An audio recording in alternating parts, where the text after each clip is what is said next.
involves your triceps and front deltoids. Dips are fantastic for adding that defined, carved look to the lower chest line and for building serious upper body pushing strength. They require a good degree of strength to perform correctly, but the payoff in terms of muscle development and functional power is well worth the effort. This is an exercise that truly separates the strong from the stronger. To get started, you'll need a set of parallel bars or a dip station. Grip the bars firmly with your palms facing inward and press yourself up to the starting position where your arms are fully extended, supporting your body weight. Your shoulders should be down and back, not shrugged up by your ears. Keep your core engaged and your legs either straight down or slightly bent at the knees, crossed at the ankles if that's more comfortable. The initial setup is all about creating a stable and strong base from which to perform the movement. Now, body positioning is key to emphasizing the chest rather than the triceps. For chest-focused dips, you'll want to lean your torso forward slightly as you perform the movement. This forward lean shifts the emphasis onto your pectoral muscles. If you keep your torso more upright, the triceps will take on more of the load, which is great for tricep dips. But for our purpose here, that slight forward lean throughout the exercise is what we're aiming for. Allow your elbows to flare out slightly more than you would for a tricep-focused dip, but not excessively so. Let's talk about the descent. Take a breath in, and slowly lower your body by bending your elbows. Continue to lower yourself until you feel a good stretch across your chest. A common guideline is to lower until your shoulders are slightly below your elbows, forming roughly a 90-degree angle at the elbow joint, or even a bit deeper if your shoulder mobility allows without pain or discomfort. Control this downward phase. Don't just drop. The eccentric portion of the lift is crucial for muscle growth and strength development. Once you've reached the bottom of the movement, it's time for the ascent. Exhale and powerfully press back up to the starting position, driving through your palms and squeezing your chest muscles. Focus on extending your arms fully, but avoid aggressively locking out your elbows. Maintain that slight forward lean as you push up. Try to avoid shrugging your shoulders or using excessive momentum. The movement should be driven by the strength of your chest, shoulders, and triceps working in unison. Dips are a very demanding exercise, so taking short, adequate breaks between sets is important to maintain intensity and form. You might find you can't do as many reps of dips as you can with other exercises, and that's perfectly normal. Aim for quality over quantity. Rest for about 60 to 90 seconds between sets, or longer if needed, to ensure you can approach each set with good energy and maintain proper technique. Pushing through fatigue with compromised form is a recipe for injury. If you're new to dips or find bodyweight dips too challenging at first, don't worry. Many gyms have an assisted dip machine, which uses a counterweight to reduce the amount of your bodyweight you're lifting. This is a great way to build up strength. Conversely, if bodyweight dips become too easy, you can add resistance by using a dip belt with weights attached, holding a dumbbell between your feet, or wearing a weighted vest. There's always a way to progress and keep challenging those lower pecs. Alright team, let's move on to an exercise that offers a unique benefit constant tension. We're talking about cable crossovers. Cables are fantastic because, unlike free weights where tension can vary throughout the range of motion, they provide consistent resistance from the start of the movement right through to the peak contraction. This makes them incredibly effective for muscle isolation, achieving a great pump, and really etching in those details in your chest, particularly the inner pecs. It's a brilliant exercise for feeling that squeeze. Setting up the cable machine correctly is the first step. Cable crossovers can be performed with the pulleys set at different heights to target different areas of the chest. If you set the pulleys high, the movement will generally target the lower chest.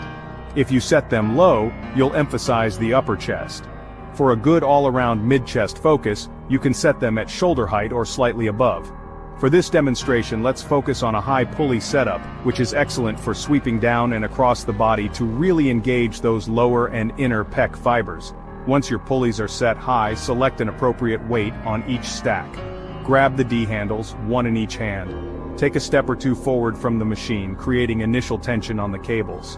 Adopt a staggered stance, one foot slightly in front of the other for better balance and stability. Lean forward slightly from your hips, maintaining a straight back. Your arms should be extended out to your sides with a slight bend in your elbows. You want to maintain this slight bend throughout the entire exercise to protect your elbow joints and keep the focus on your chest. Now for the movement itself. Take a breath in, and as you exhale, bring the handles down and across your body in a wide, sweeping arc. Imagine you're trying to hug a massive tree trunk. Focus on squeezing your chest muscles together as your hands come towards each other. You can either bring your hands to meet in front of your lower abdomen, or even cross them over slightly for an enhanced contraction of the inner pecs.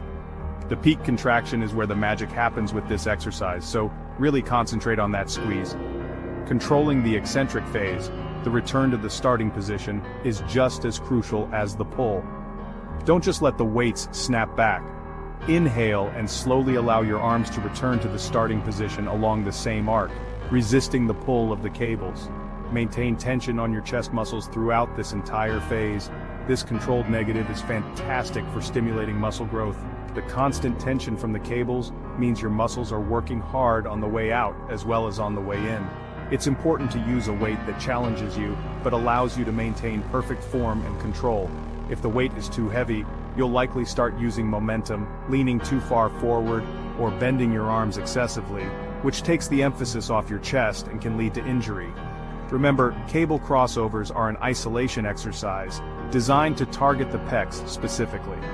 Focus on feeling the muscle work, not just moving the weight. Quality reps will always trump quantity or heavy, sloppy reps. The mind-muscle connection is particularly important with cable crossovers. Really concentrate on feeling your pectoral muscles contract and stretch with each repetition. Visualize those fibers working. Because of the constant tension and the strong peak contraction, cable crossovers are an excellent exercise to use towards the end of your chest workout as a finisher, to really pump blood into the muscles and fatigue those fibers. Experiment with different angles and pulley heights to find what gives you the best contraction and targets all areas of your chest effectively. Now we're diving into a bit of an old-school classic, an exercise that has been a staple for bodybuilders for generations, the dumbbell pullover. This is a unique movement because it works both the chest and the latissimus dorsi, lats, your large back muscles.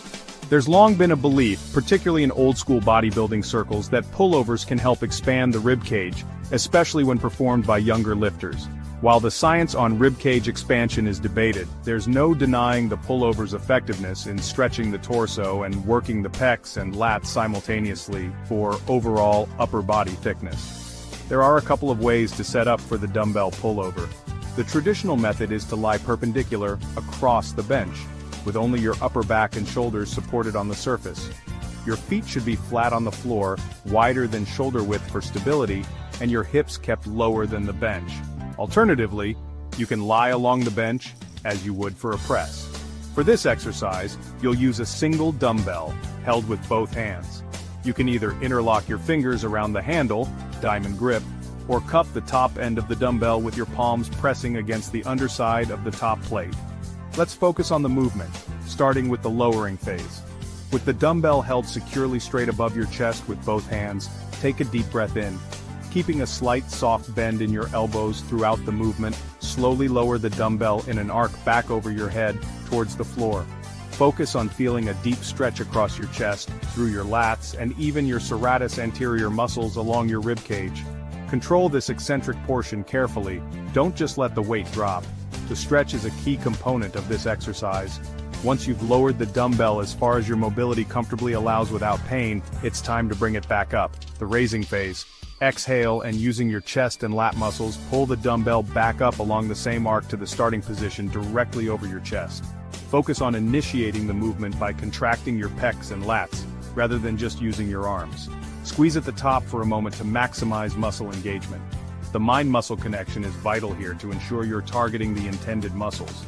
Breathing technique plays a significant role in the pullover, especially if you're aiming for that stretch and potential ribcage expansion effect.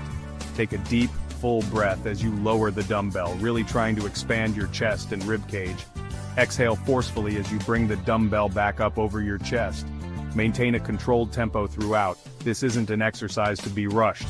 Slow and steady wins the race here, allowing for maximum stretch and muscle activation. It's crucial to stay hydrated throughout your workout, but also to really listen to your body during exercises like the pullover. This movement can place your shoulders in a somewhat vulnerable position if performed incorrectly, with too much weight, or if you have pre-existing shoulder issues. If you feel any sharp pain, stop immediately. Start with a lighter weight to master the form, and gradually increase it as you get stronger and more comfortable with the movement mechanics. Safety should always be your top priority. Regarding range of motion, aim to lower the dumbbell as far back as you comfortably can, while maintaining control and feeling the stretch, but without forcing it or experiencing any discomfort in your shoulder joints. For some, this might be when their arms are parallel to the floor. For others, it might be slightly higher.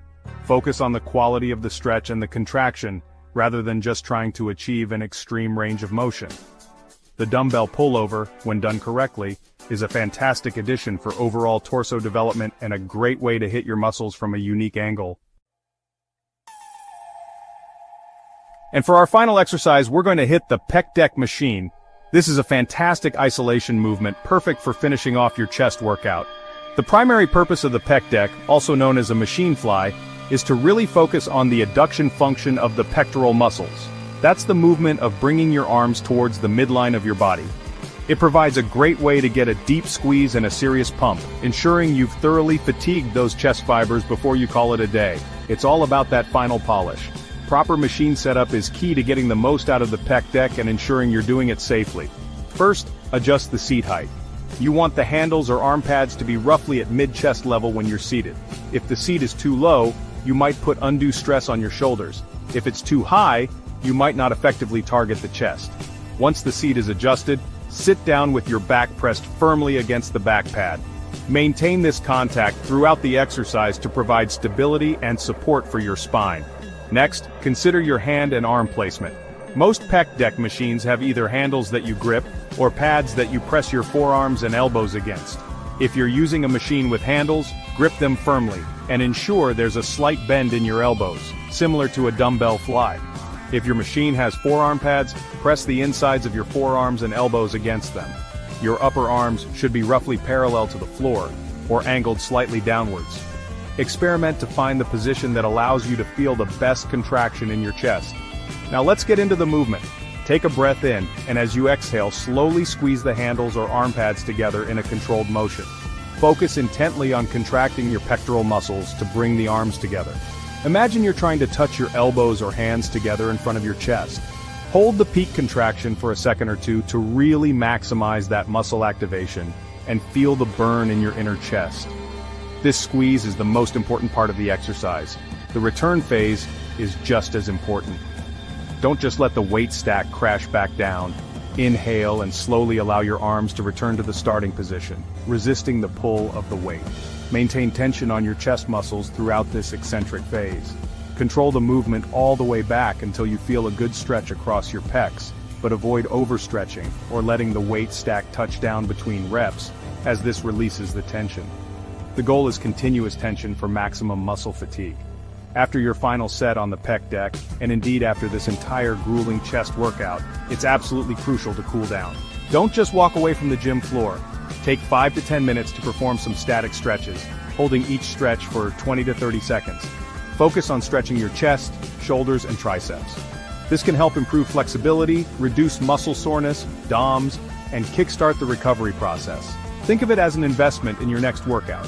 Gentle stretching helps your muscles relax and aids in clearing out metabolic byproducts. As you finish this last exercise, take a moment to appreciate the work you've put in. You should be feeling a significant pump and fatigue in your chest. That's the feeling of growth and progress.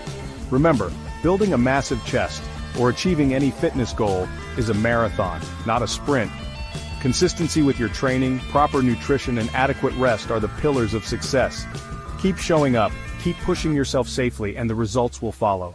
You've just smashed a killer chest workout. Thanks for watching, everyone. I truly hope you found this guide to building a massive chest with these 8 killer exercises both informative and motivating. Make sure to incorporate these movements into your routine, focusing on that all-important proper form and progressive overload to really see those gains. Remember, consistency is your best friend on this journey. It's not about one perfect workout, but about stringing together many good, hard workouts over time. That's where the real magic happens, and that's how you build not just a bigger chest, but a stronger, more resilient physique. These 8 exercises, the bench press, incline dumbbell press, chest flies, push-ups, dips, cable crossovers, dumbbell pullovers, and the pec deck machine, offer a comprehensive approach to chest development, hitting the muscle from all angles and through various mechanisms. Be patient with yourself, listen to your body, and don't be afraid to start with lighter weights to perfect your technique. Fuel your body with good nutrition, get plenty of rest to allow for recovery and growth, and stay hydrated. These are the crucial elements that support all the hard work you put in at the gym. I'm confident that if you stick with it, you'll see incredible results. Don't forget to like this video if you enjoyed it, drop a comment below with any questions, or to let me know which of these exercises is your favorite. And definitely subscribe for more fitness tips, workouts, and advice to help you live a healthier, stronger life. It's been a pleasure guiding you today. Keep pushing,